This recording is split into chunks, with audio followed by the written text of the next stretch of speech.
జై శ్రీరామ్. చేదుకో మల్లయ్య చేదుకోవయ్యా మమ్మాదుకోవయ్యా అనేటటువంటి నామం చాలా గొప్పది.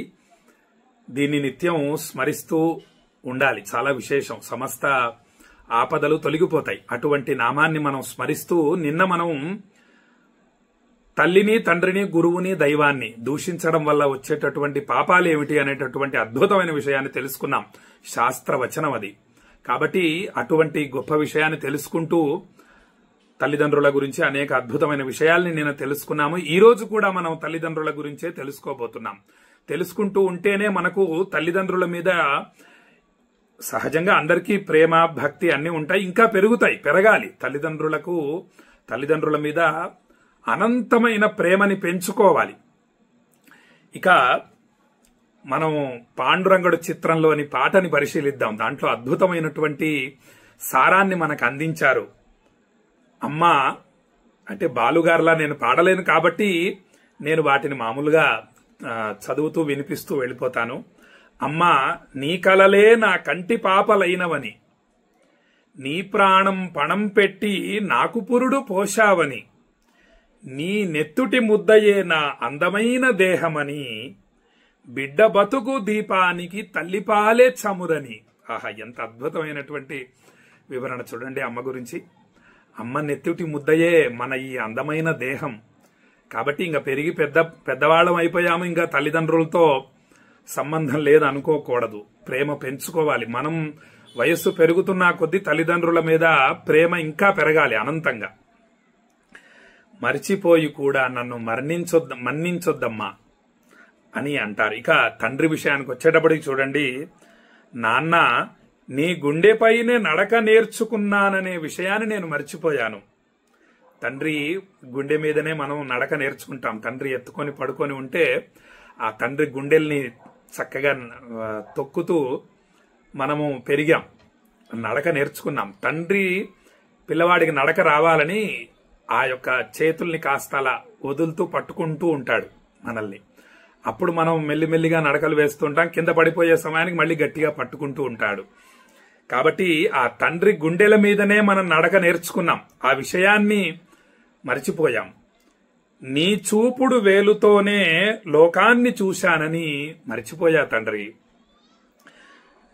నాన్నను పూజిస్తే ఆదిదేవుడికి అది అందుతుంది అనేటటువంటి వేదవచనం, వేదవాక్యాన్ని మర్చిపోయాను. మాతృదేవో భవ, పితృదేవో భవ అనేటటువంటి వాక్యాన్ని మర్చిపోయి నేను మిమ్మల్ని బాధ పెట్టాను తండ్రి.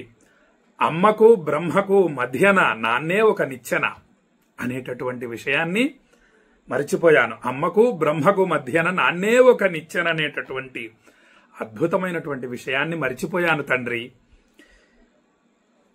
మర్చిపోయి కూడా నన్ను మన్నించొద్దు నాన్న అని కన్నీటి పర్యంతం అవుతాడు. అలా మర్చిపోకూడదు. మనం మర్చిపోయామంటే మనం కూడా దోషం చేసినటువంటి వాళ్లమే. నాన్నంటే నడిచే దేవాలయమని మర్చిపోయాను. ఆత్మజ్యోతి చేజేతుల ఆర్పివేసుకున్నాను. హాయిగా మన ఇంట్లో ఉన్నటువంటి తల్లిదండ్రుల్ని సేవించడం చేత 10,000 సార్లు ప్రతిరోజు కాశీకి వెళ్ళొచ్చేటటువంటి అద్భుత ఫలితం. అంతటి పుణ్యఫలం వస్తే ఇక మోక్ష సాయుధ్యమే. మోక్షం కలగాలంటే అంతటి ఫలితం ఉండాలి. అంతటి ఫలితం మన చేతుల్లోనే, మన ఇంట్లోనే ఉంది. తల్లిదండ్రులకు నమస్కరించటమే. అటువంటి అద్భుతమైనటువంటి ఆత్మజ్యోతిని చేజేతులా ఆర్పివేసుకున్నాను. మరిచిపోయి కూడా నన్ను మన్నించొద్దు నాన్న అనేటటువంటి ఆ పాట అద్భుతం. ఇక ఇంకొక అద్భుతమైన విషయాన్ని ఈరోజు పరిశీలిద్దాము. నాన్న ఎందుకో వెనకబడ్డాడు అనేటటువంటి విషయాన్ని మనకి శీర్షికని తనికెళ్ల భరణి గారు తెలియజేశారు. దాన్ని ఒక్కసారి స్మరిద్దాం. స్మరించి అమ్మా నాన్నల మీద భక్తిని, ప్రేమను పెంచుకొని వాళ్ళని అత్యంత శ్రద్ధతో సేవిద్దాం ప్రతిరోజు కూడా. అమ్మ 9 నెలలు మోస్తే నాన్న 25 ఏళ్లు. 2 సమానమే అయినా నాన్న ఎందుకో వెనకబడ్డాడు. ఇంట్లో జీతం తీసుకోకుండా అమ్మ సేవ చేస్తూ ఉంటుంది కదా. ఇంట్లో జీతం తీసుకుంటుందా? తీసుకోదు కదా. అమ్మ తీసుకోకుండా ఎంతో సేవ చేస్తుంది. తన జీతమంతా ఇంటికే ఖర్చు పెడుతూ నాన్న. ఇద్దరి శ్రమ సమానమే అయినా నాన్న ఎందుకో వెనకబడ్డాడు. ఏది కావాలంటే అది వండి పెడుతూ అమ్మ, ఏది కావాలంటే అది కొని పెడుతూ నాన్న. ఇద్దరి ప్రేమ సమానమే అయినా అమ్మకొచ్చిన పేరు ముందు నాన్న ఎందుకో బాగా వెనకబడ్డాడు. వేదం కూడా చూడండి, మాతృదేవోభవ అంటోంది, ఆ తర్వాత పితృదేవోభవ అంటోంది. ఫోన్లోనూ అమ్మ పేరే అడుగుతారు, అమ్మ ఎలా ఉంది నాన్న అని అడుగుతారు. కానీ నాన్న నువ్వెలా ఉన్నావు, నీ ఆరోగ్యం బాగుందా, జాగ్రత్త నాన్న అని తక్కువ మంది అడుగుతూ ఉంటారు కదా. ఫోన్లోనూ అమ్మ పేరే, దెబ్బ తగిలినప్పుడు అమ్మా అని పిలవడమే. అవసరం వచ్చినప్పుడు తప్ప మిగతా అప్పుడు గుర్తు రానందుకు నాన్నేమైనా బాధపడ్డా? ఏమో, పడ్డాడేమో, మనకు తెలీదు. చెప్పడుగా, నా బాగోగులు అడగరేమిరా అని అడగడుగా నాన్న. అది నాన్నంటే. ఇద్దరు సమానమే అయినా పిల్లల ప్రేమను పొందడంలో తరతరాలుగా నాన్నెందుకో బాగా వెనకబడ్డాడు. అమ్మకి మాకు బీరువా నిండా రంగురంగుల చీరలు బట్టలు. నాన్న బట్టలకు దండెం కూడా నిండదు. తనని తాను పట్టించుకోవడం రాని నాన్న ఎందుకో మాకు కూడా పట్టనంత వెనుకబడ్డాడు. అమ్మకి అన్నో కొన్నో బంగారు నగలు, నాన్నకి బంగారు అంచు ఉన్న పట్టు పంచె ఒకటి మాత్రమే ఉంటుంది. కుటుంబం కోసం ఎంత చేసినా తగినంత గుర్తింపు తెచ్చుకోవడంలో నాన్నెందుకో వెనకబడ్డాడు.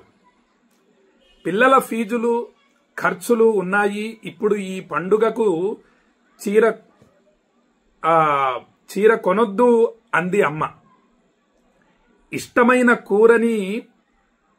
ఇష్టమైన కూరని చెప్పి పిల్లలు మొత్తం తినేస్తే ఆ పూటకి పచ్చడి మెతుకులతోనే ఇష్టంగా తినే నాన్న. ఇద్దరి ప్రేమ ఒకటే అయినా అమ్మ కంటే నాన్న చాలా వెనకబడ్డాడు. వయసు మళ్ళాక అమ్మ అయితే ఇంట్లోకి పనికి వస్తుంది, నాన్న అయితే ఎందుకు పనికిరాడు అని మేం తీర్మానం చేసుకున్నప్పుడు కూడా వెనుకబడింది నాన్నే. నాన్న ఇలా వెనకబడిపోవడానికి కారణం ఆయన ఇలా అందరికీ వెన్నెముక కావడమే. వెన్నెముక ఉండబట్టే కదా దన్నుగా నిలబడగలుగుతున్నాం. ఇదేనేమో బహుశా నాన్న వెనుకబడిపోవడానికి గల కారణం. ఎంత అద్భుతం కదండి.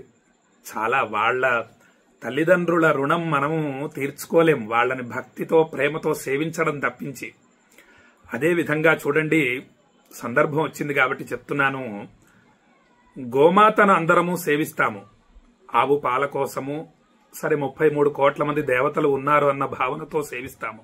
కానీ ఎద్దులండి, ఎద్దుని ఎవరు సేవించరు.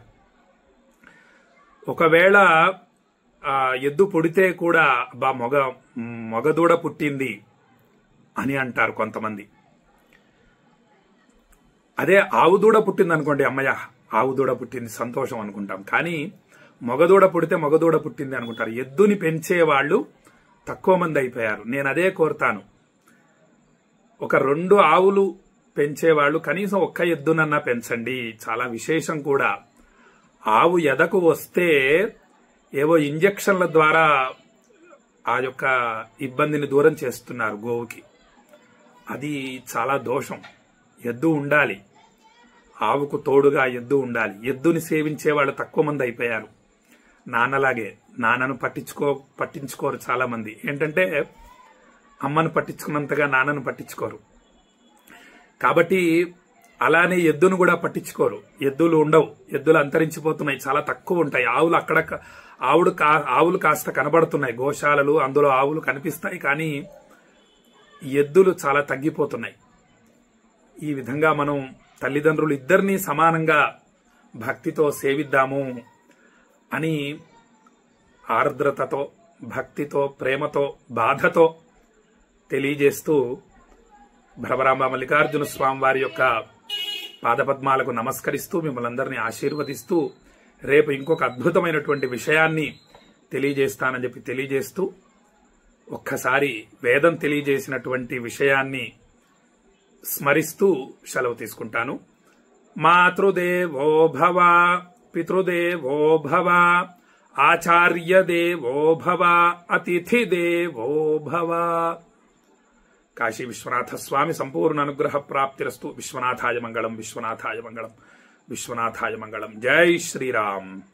ఈ విషయాన్ని మీ బంధుమిత్రులందరికీ కూడా షేర్ చేసి తల్లిదండ్రుల మీద భక్తిని, ప్రేమని పెంపొందే విధంగా అందరము ప్రయత్నిద్దామని చెప్పి కోరుతూ సెలవు తీసుకుంటున్నాను.